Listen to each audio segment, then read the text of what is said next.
Dr. Juma Mukhwana is the Principal Secretary in the State Department for Industry in the Ministry of MITI, Investments, Trade and Industry. He's our guest today. Good morning. Good morning. Welcome to Kenya's biggest conversation. Thank you. Karibu sana, that's the hot seat of the situation. Right? Thank you. You are here so we can talk about industrialization in this country. Now, of course, you have a tough job because when it comes to industry, many people talk about, factories closing, things going down, contribution of manufacturing to GDP dropping in the next couple of years. There's an ambitious plan going forward. That's what we're here to talk about. What your ministry is doing and your State Department. Thank you. I think to summarize it, Eric, I would say that if Kenya was a vehicle, then the engine for that vehicle is industry. Yeah. If that industry is not working, that vehicle will not move. That vehicle will not move. It doesn't matter how well you paint it. Very good. Thank you. Karibu sana. City has the day's proverb. This week's proverbs are from Somalia. Yes, they are. Mm-hmm.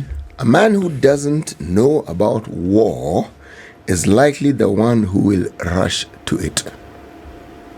A man who doesn't know about war is likely the one who will rush to it. Yes. Bona P.S., what's your interpretation of that proverb?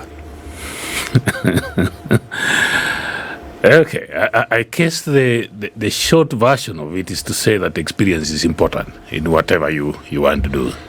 I would take it like that. Yeah. When you know something, then you'll know how to approach it. Yes, and when you've been there, you know the thorns, you know the sharp corners, you know the hills, you know the valleys, and you know the dangers. Yes. And you know the benefits. So really you have... In business, they will call it cost-benefit analysis. Mm-hmm. You know the pros and the cons, so you know how to move. Okay. Yeah.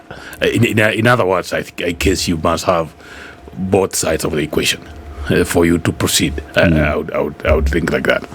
Yep. P.S., introduce us to your State Department. What's your mandate? Quite wide, cuts across. It's one of the oldest state departments in the country, and our mandate is to add value to raw materials. We are an agricultural-based country, so we are looking at how do you process, manufacture, whether it's adding value to tea, adding value to milk, coffee, tea, production of vehicles, motorcycles, mobiles. But then there is, beyond there, is developing policies that will support industrialization. And in that regard, we have a number of issues that we have done. We have the industrialization policy, which basically describes the route map that we as a country want to take towards taking this country to the next level. We have a policy called Buy Kenya, Build Kenya, which basically means that for us to grow, we have to support our industries, and through that, that currently 40% of all government procurement must be done. You use that to buy goods that are made in Kenya. We also have a policy called local content, which means that where we are not able to produce a whole product, we have a policy that says the more local content you add to that product, the less tax you pay. Let me give you that as an example. If you are importing a knife, you can bring us the metal part, but we can make the wooden part here. And so you don't have to pay tax for the whole knife, but you can pay tax on the metal part, and then we'll support you with lower taxation on the wooden part that you need. So we have those kind of issues. And I would say that in spite of all the struggles and the thinking that we have, because we have looked at it, if you look at the African, we may look like we're not doing very well, given the history that we have. But basically, when you look at our industrialization in the region, South Africa is doing quite well. But after South Africa, we actually, in Eastern Southern Africa, we are the second in terms of manufacturing, adding value. the value of manufactured products, and of course, further north, Egypt, Morocco. How do we measure this? When you say we are second, We are measuring by the number of manufactured products. You will say, if you look at it globally, so that I put you in a more strategic picture, Africa, with 1.2 billion people, is 17% of the world's population. But our share of manufactured products is only 3%. The ideal situation, we should be 17% of our manufactured products globally should be from Africa. We are only doing 3%. That means we are running 14% behind schedule. But in terms of, if you look at the continental perspective, we are not where we want to be, but we are better than many of our contemporaries. That's what I'll say. There's always this mention of the percentage of goods that are manufactured that ought to be from Kenya. But the question that Eric asked follows here as well. How do we ensure that this happens? I'll tell you why I'm asking the question. Yes, please. There's always been talk, I don't know how true it is, of mostly in the sugar industry, that sugar is imported into the country and then repackaged as though it is locally manufactured, just for an example. Now, how then can we be sure that this is true or false, or other products that we are told are actually manufactured in Kenya are actually, in fact, manufactured in Kenya? We have very good data in terms of, if you go to KPA, we actually know what is imported. The more situation of sugar, if you look at, we've had nearly 7 sugar factories across the country. We know how they are all performing. But in terms of data collection, remember you have to pay tax for all the things that you import, and also with most of the manufacturing areas, we have what we call bonded warehouses. So we have a good data. I would say that our data is quite accurate, and I'm not saying that we are doing very well, but we are not where we need to be. But as I've said, we are doing better than most. Where does Kenya need to be? Usually they say that if you have a goal, then you're able to then set the steps. From your understanding of what you see when you put out the plan, where does Kenya need to be in this area of manufacturing? We often say that you look at countries that have been able to get themselves out of the development rut, is that they started to make their own and then sell the surplus, which is essentially what happens.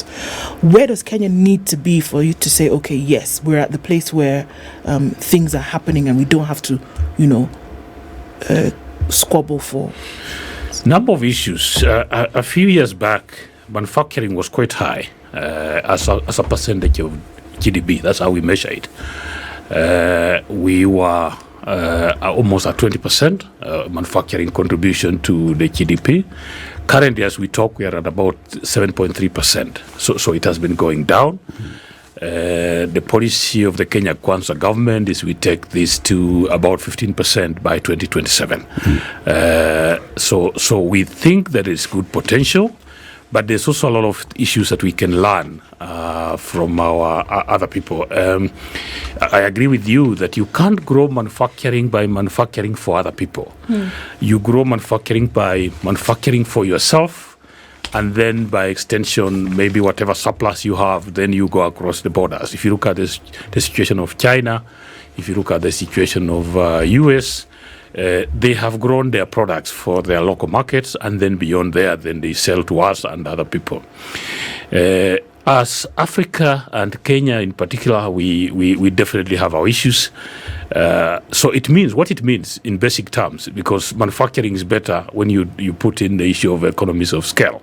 If you have a population of 300 million, the US example, or 1.4 billion, the China example, then you have a very good, solid background, which means that if you make a bottle of water, assuming there's no competition in China, potentially you are talking about 1.4 billion buyers. If you're making a bottle of Kenya water for Kenya, you know that then you are making I don't know how many people are in the tax bracket, maybe 6 million. So that means that, remember, if you are targeting your local population, two things: the number of those people and their income is also important. And so you grow manufacturing by selling first to yourselves and then to other people, meaning that the bigger the population you have. India started by doing it for themselves, and then by extension, we are now buying drugs from India, and they have a population 1.2 billion. So basically, okay, if you assume that there's no competition, then you have a ready market. You have a ready market. The African market, and this is the last sentence I want to say, is potentially very big, 1.2 billion people. But remember, in export terms, India is actually closer than Cameroon. Cameroon is 3,000 kilometers. India is 5,000 kilometers. But if you want to sell to Cameroon, how do you go it? You go to Durban, you go to Cape Town. By the time you hit Douala, it is 8,000 kilometers. If you go the other side over the Red Sea. So the potential for Africa is there. But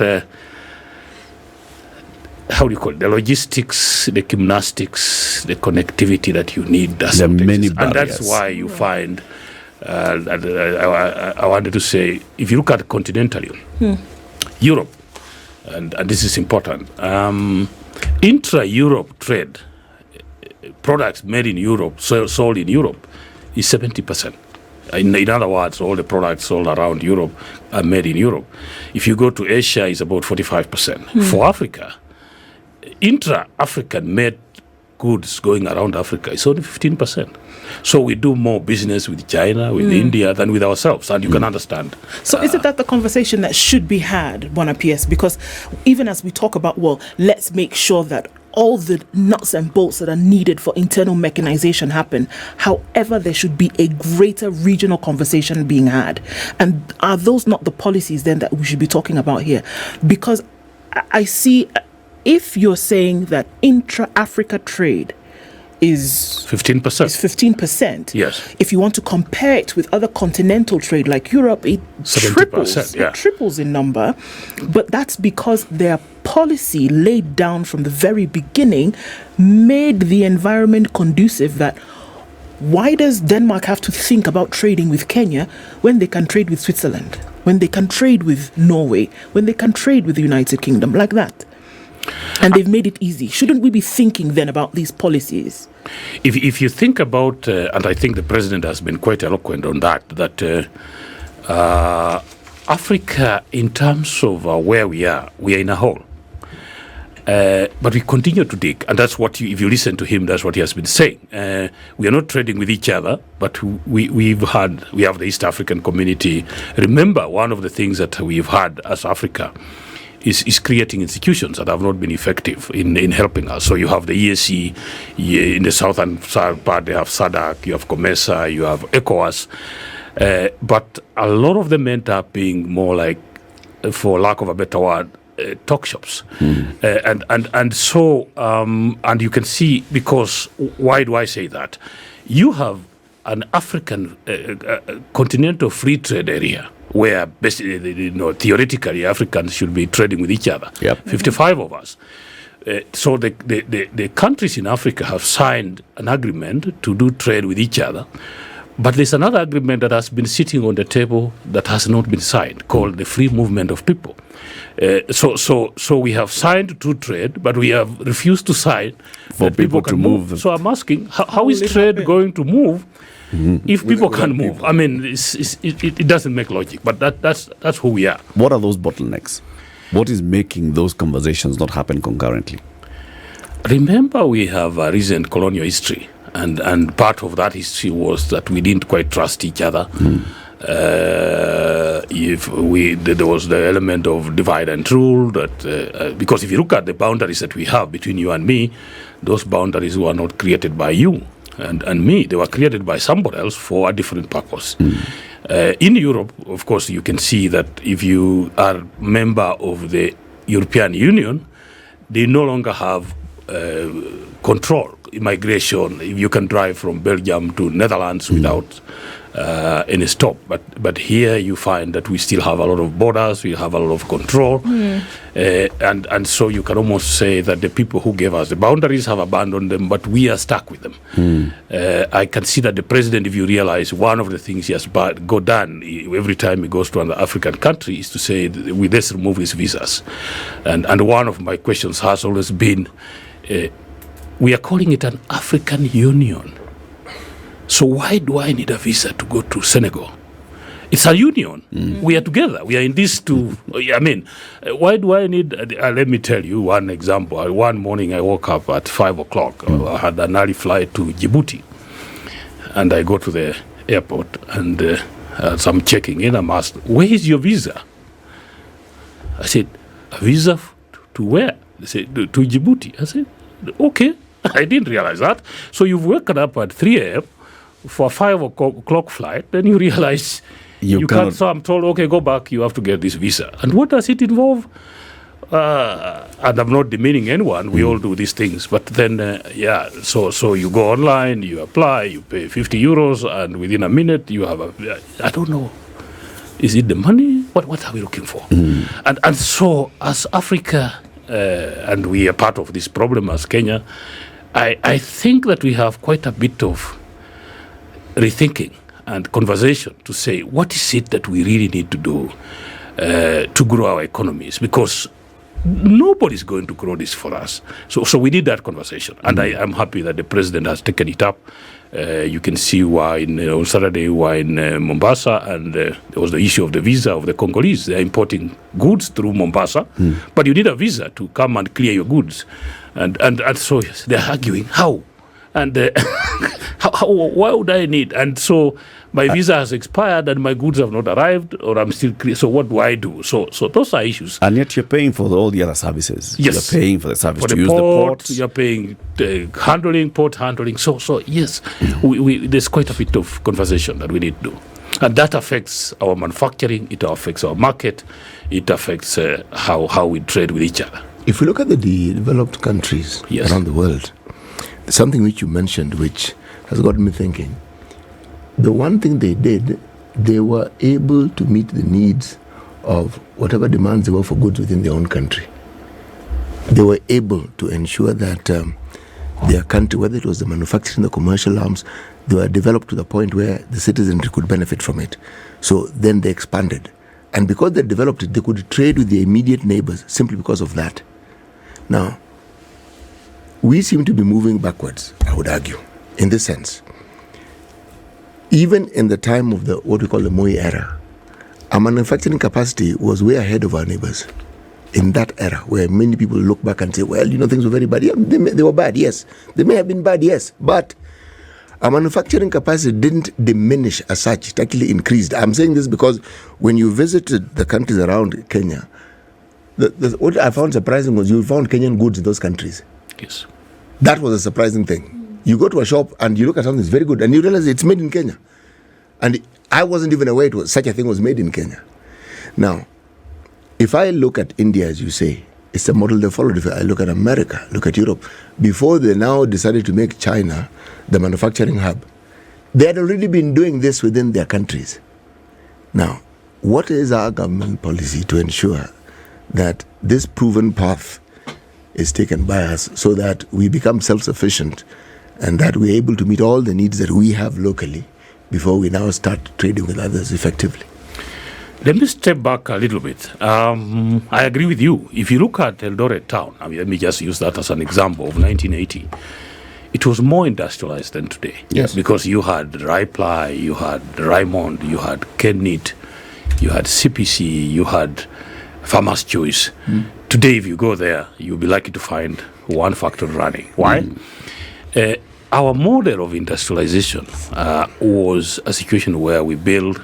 Remember, a lot of the value chains, the crops that we have, were introduced to us. The industrial crops, more specifically, if you think about coffee, tea, pyrethrum. So part of the challenge that you have is our historical perspective. Remember, tea, coffee was introduced here because you would grow it, but not for yourself, for other people. Yeah. So our growing was done here, but the value addition was put elsewhere. And if you think about a Kenyan, you see this cup that you're having, we call it kikombe ya chai, not kikombe ya kahawa. So part of the challenge then that you find yourself with a crop, for lack of a better word, that you're growing for somebody else. Okay, so there's very little incentive. Now the amount of coffee consumed with Java and other shops is growing, but remember, our history of industrialization is quite short. But when Henry Ford was making his first car in 1900, I don't know where your grandfather was. I mean, you can see it. Yes. So sometimes I think that we also punch ourselves a little bit too hard. I would say and agree with you that then the other model that has not worked for us, and it was definitely not going to work, is that our model of industry was government-owned. And so Mumias Sugar, Chemelil, Sony, so you have KPCU, and you had Raymond and Kenneth, and what is happening there? The government is trying to do manufacturing all over the world. Manufacturing is for private people. So I would say that yes, it was a good model in the absence of the private sector, but there's nowhere where government manufacturing has worked. Okay, so I stop there. No, not stop. I just want to append to what you're saying. Yes. It's a yes and no situation, because if I look at so-called the Asian tigers Yes. and their model, their governments are involved in literally everything.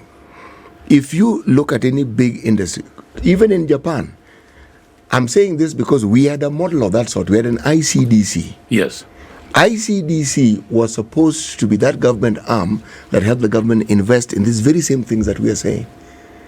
Yes, because government always had money. Yes. It was good for government to partner with the private sector. Yes. So increasingly what you see, if you look at Japan and India, was yes, these things were started as government, but increasingly they brought in the private sector. Yes. That is why we needed the Nairobi Stock Exchange. Yes. Unfortunately for us, we did not have a path in terms of, yes, this is a government factory, at which point do we privatize it, at which point do we increase private sector involvement, Right. and how do we modernize and change. For example, I have a case of Mumias Sugar, where I come from, and Mumias Sugar was employing nearly 10,000 people, 60,000 farmers. And look at the model. The model was, it was a government-owned factory, but the government had outsourced management to Buka TED. Yep. And Buka did not bring many people. They just brought 3 to 5 expatriates, the MD, the finance manager, the technical manager, and they did a good job. But what did we do at some point? We said, no. We need to take back this.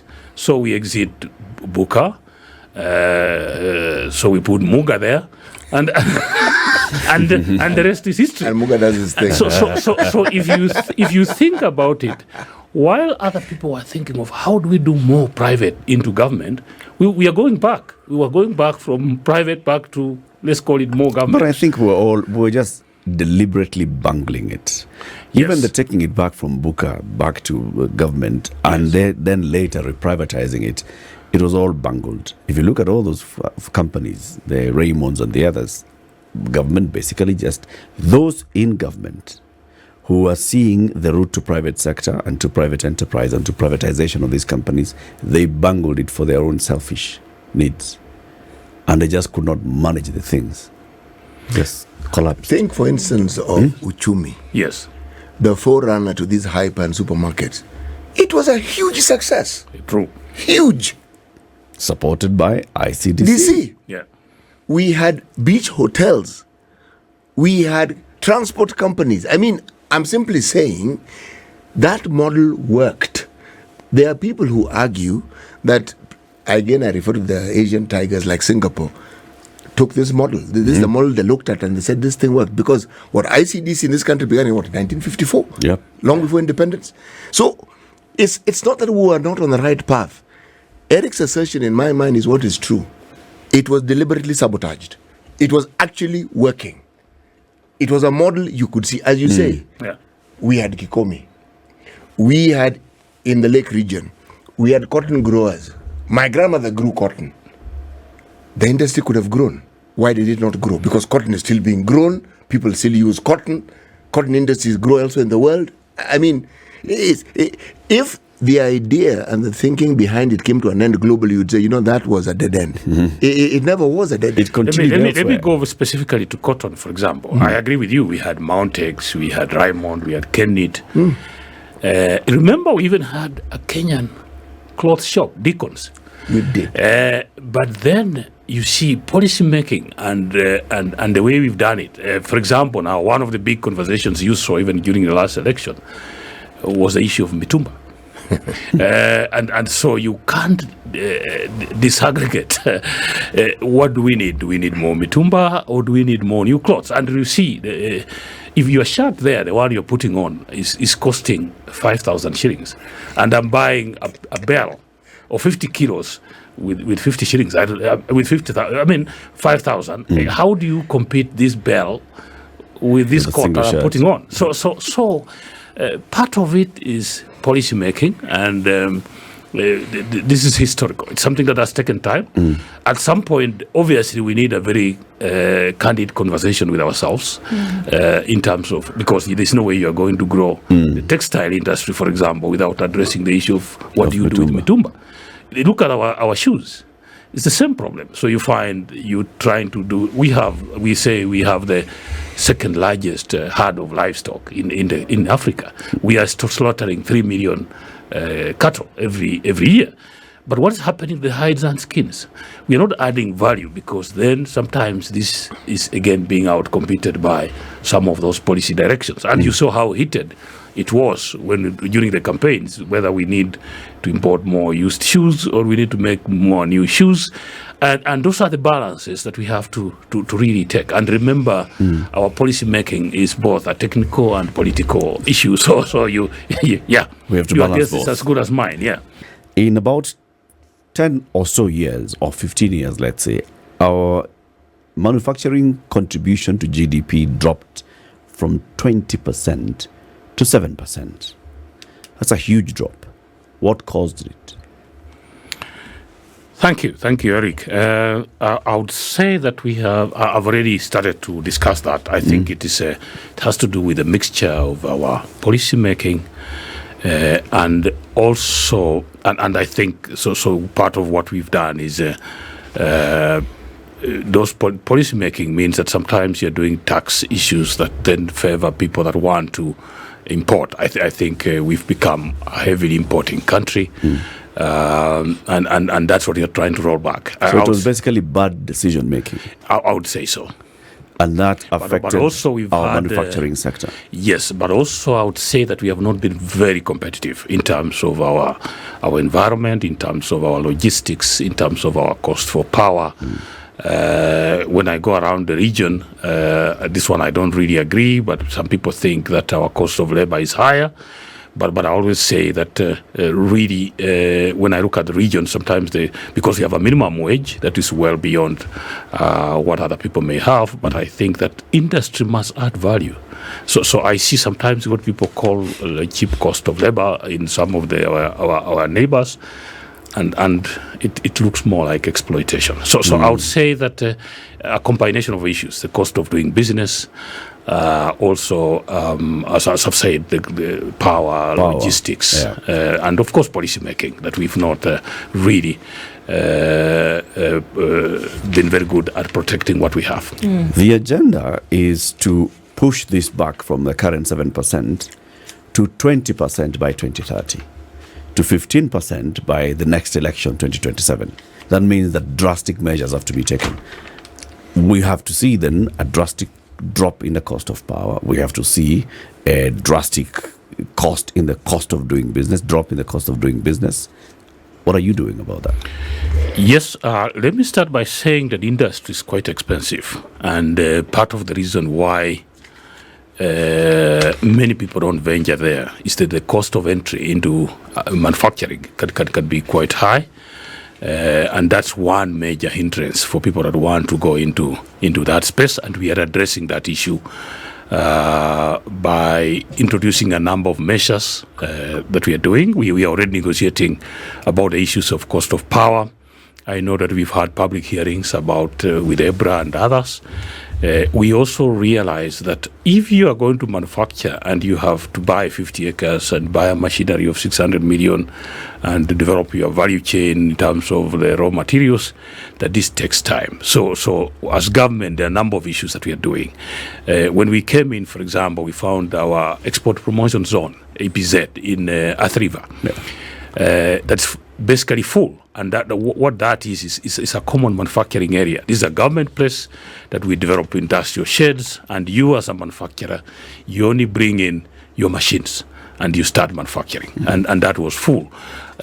We have been struggling over the last 10 years with establishing, you've heard of Dongo Kundu in Mombasa, yeah, which was basically manufacturing on the sea for export, and also the Naivasha Special Economic Zone. And what was happening there was also a bit not well thought out, because then people would come in there and they say, I want 5 acres to manufacture. You give somebody a license to do the same. And 5 years down the line, he has not even broken the ground. And so what have we done? So we have changed the model for Dongo Kundu and Naivasha. And basically what the government is doing now is to develop in partnership with other people, develop the place so that you just plug in. I think the idea of giving land to people to put up a manufacturing space doesn't occur well. So for example, as we talk now, we are at a very advanced stage of developing the whole of Dongo Kundu and Naivasha.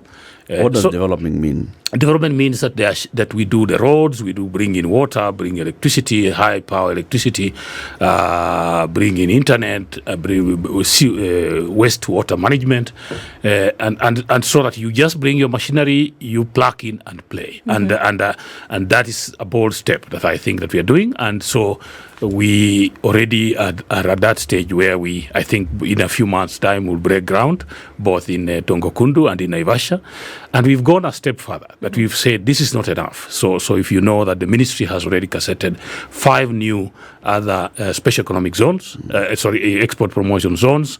We've gazetted Sagana in Muranga, also Del Monde in Thika. We have also gazetted Tatu City as a private place. We also have Egerton University. We have Eldoret. And we have Busia, and we have a big one coming up in Kisumu, the one with United Green, nearly 34 billion, which will establish the same issue, go back to manufacturing of cotton, rice, and also the fish. So we are expanding those areas, and we are also not going to use the old model where we talked of land. You see, we've been talking about Dongo Kundu, but we have not manufactured one thing out of it. Yep. Now we are moving in that direction. The other issue that is on the table that is big and different is the county aggregation and industrial parks. We are working with my state department with the counties. Each county has to identify land, 10 to 30 acres. We have already done that. And in this finance year, each county is contributing 250 million. The national government is contributing 250 million. Already 40 counties have gone into tendering for construction. And what are we constructing? We are constructing a place where you and me can manufacture. So we are putting up the infrastructure, and the model that we are using is quite new and different. Nobody else has actually done this, Eric, because what we are doing is we are not just constructing an industrial park in Nyeri, but we have also done feasibilities. We have identified the value chains that Nyeri can manufacture, and Muranga and Busia and Eldoret. And we are working with development partners. So we put up an industrial park in Nandi, and we put manufacturing equipment there. Let's assume you've put up a maize milling plant in Kitale. So Muga here can actually come up with his 5,000 bags of maize. We'll tell him what quality to bring. He will come and book this machine and say, on Monday, I want to come and mill my maize. And we can develop a packaging for him, 1 kilo, 5 kilos, 2 kilos. You come, you mill your maize, you pack your maize, you go and sell. And then Eric can come and use the same machinery at 2, and Indu here can come the following day. And so this is a common manufacturing facility, if it's for milk, if it's for tea. And so what it means is that you don't need your own machine, you don't need your own employees, you don't need your own power. We agree if you are milling a kilo of maize, this will cost you 15 shillings. So you grow your market. And when you think that you have grown your market sufficiently, you can buy your own machine. So this is the model that we are using, and it's quite exciting. We have had a lot of talks with the governors, with the international community, and this is our local grown model of how we want to industrialize this country. And construction, as I've said, tendering for construction has gone out. We expect in the next 1.5 years for us to be quite advanced in that process, and then we move into manufacturing. It sounds like the light industries that we used to have, like Kariobangi light industries and elsewhere. And KIA in our earlier version, but this is a little bit more people-centric, because we are not just building an industrial park in Eldoret. If I use, for example, the example of Eldoret, we have already identified the land, we have identified the value chains that we want to do, but what do we do? About 2 months ago, we worked with the governor of Uasin Gishu, Koti Moja, to bring together what we are calling a county investment forum. So basically what the county was doing was inviting people that have potential to invest in this industrial park. And the idea was, let's call 30 people. We tell them we are developing this industrial park. People can start to appreciate what we are doing, and also start to say, okay, me, I can do milk, me, I can do wheat, me, I can do... and we ended up with 200 people. And in fact, the conversation didn't change. People said, okay, if you're only doing 3 value chains and I have more money to add another factory, can I do it myself? And we're saying, yes, what we are doing can be both national, can be both government, but even you as Eric, you can also put up your own. You may not be interested in manufacturing. You can put up a manufacturing facility, and people can still use it. It's a common manufacturing. So you can put up a factory in Kisumu for making rice, milling rice, and today Otieno does it, and tomorrow Chieng does it, and yours is to charge money, and so it can be a private sector model. So so our meeting had both physical and people online. We had people from diaspora. And so the model has changed quite a bit. If we look at the model for Nairobi, and we have been discussing with Governor Sakaja, he has identified a location on Thika Road near Mathare Hospital. We had a small, the way we did it, we didn't want every county to design, pay an architect, do BQ. So we did a common design. But when we came to Nairobi, for example, other private sector people came in. They said, this is 10 acres of land. You can do what you're doing, but I can do something. So we now have like 5-6 people that have signed up that they can do their own factory. They are not going to manufacture everything. They'll put the machinery there, and you and me can go in and make whatever we want to make. So this is something that is quite exciting, and we think that through that, that's why we are targeting 15%, because basically we would like to industrialize every part of this country. That's what I would say. I hear you. Over and above this is that essentially what is being done is that a conducive environment is being made for then people, Kenyans, to come in, plug, as you say, plug into a system, and then be able to produce and sell within the market or externally. One of the most expensive factors for manufacturing or industry is the cost of power, energy. Have these things been taken into consideration even as you go into this? Because people will then have that monkey on their shoulders in terms of, all right, this has been done, but one of the inputs is electricity, and it's expensive in Kenya today. We're actually thinking quite a bit out of the box on that.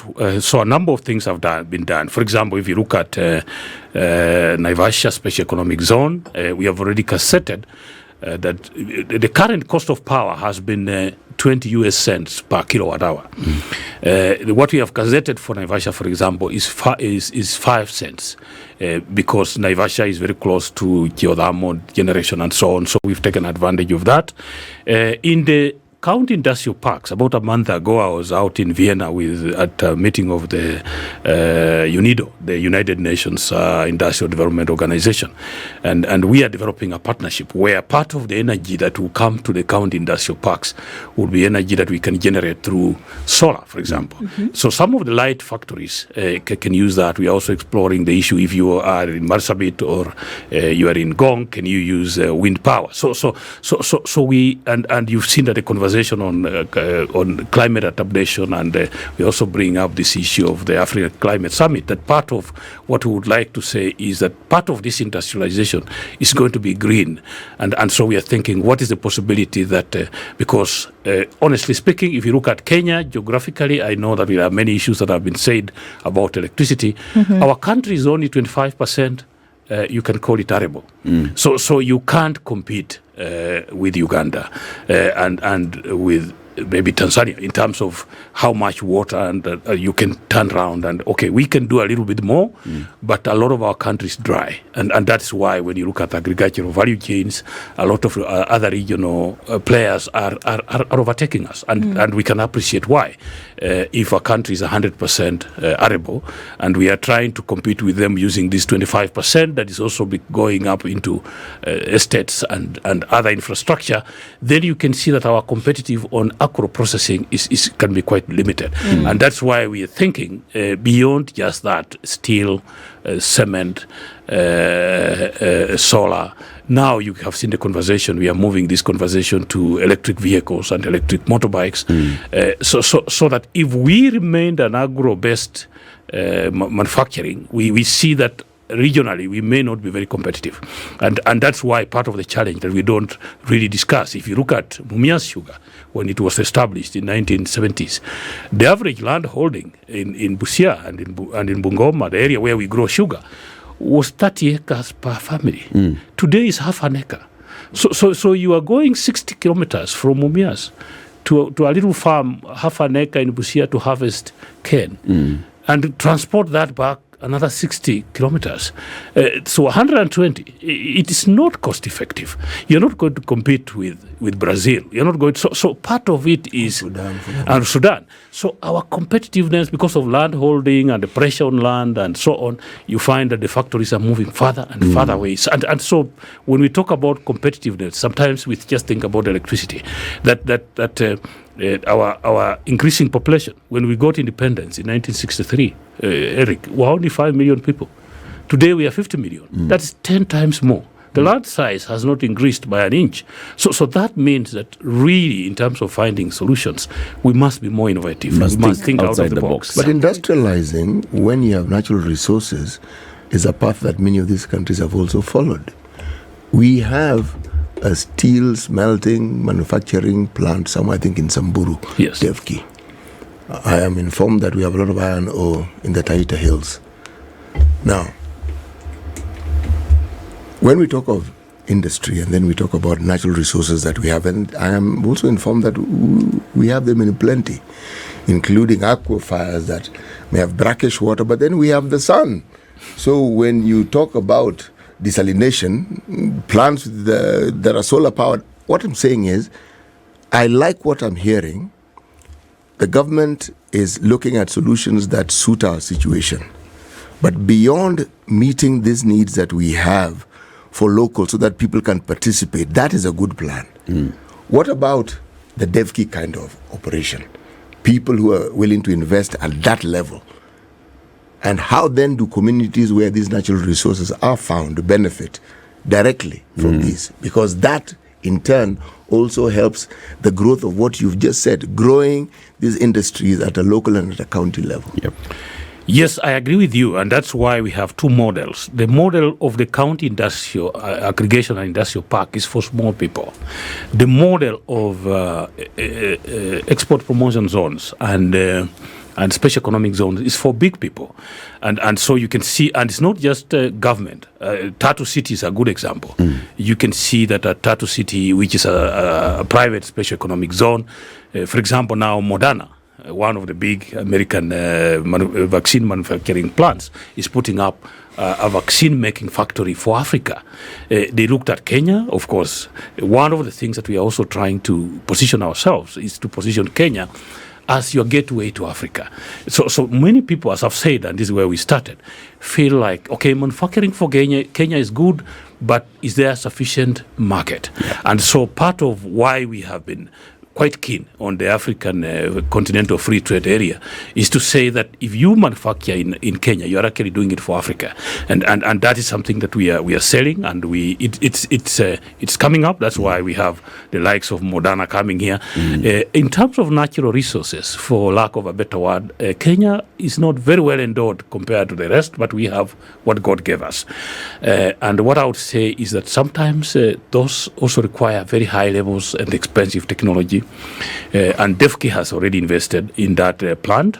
I am aware we have iron ores. I'm told the quality may not be as good as we want it, and so part of it now is also he's getting a bit of that from Uganda. So there's an arrangement where he's getting from Taita Hills, and also he's getting from Uganda, so that you have good quality steel. And what the government has done, because part of the challenge why many people didn't invest in that kind of area was taxation. That sometimes the reason why we can't explore these resources is that imported steel is cheaper than what we are making. And so this year, you've seen a bit of noise from the manufacturers, because we said to support what DEFCI is doing, we will establish something called import levy. So if you want to import something that we can make here, we will not stop you, but we'll make it more expensive. And so we've put an import levy on steel, on clinker, and we're not just putting a levy. What are we doing with this money? I said earlier on that industrialization is very expensive. So the money we are charging you as you import, we are establishing an industrialization fund. So basically what we are trying to say is that, remember, we already have a youth fund, and I'm not saying there's anything wrong with that. We have a women fund. But I said somewhere that, Muga, if we had an industrialization fund, we would be unlikely even to need a women fund or a youth fund, because if we had an industrialization fund where you can go and borrow 5 billion for 25 years at 3%, you will employ these 5,000 youths. So I would say that this is the real medicine. Okay. What we could be doing through the youth fund and others, maybe, is it Panadol for a headache? But without, so we are using. So the industrialization fund is the one. Is the one, because this will give you the resources that you need. And this financial year, we are targeting between 10 and 15 billion. You can borrow 300 million, you can borrow 400 million if you want to establish an industry. And that's where we are going. Controversial, Buana. Industrialization fund, housing fund, many funds. But this one, we are not asking you to pay. Okay, you pay through the imports. From those who are importing. If you love the imports, and sometimes Kenyans love imports, you know that. Okay. PS, thank you very much for joining us. Dr. Juma Mukhwana is the Principal Secretary in the State Department for Industry. He's been our guest this morning. We've talked about industrialization. Come again, PS. This is a conversation that we need to have, especially on the KIPES and the rollout of the county aggregation and industrial aggregation and industrial parks. Come again. This is the Situation Room, the only way to start your day.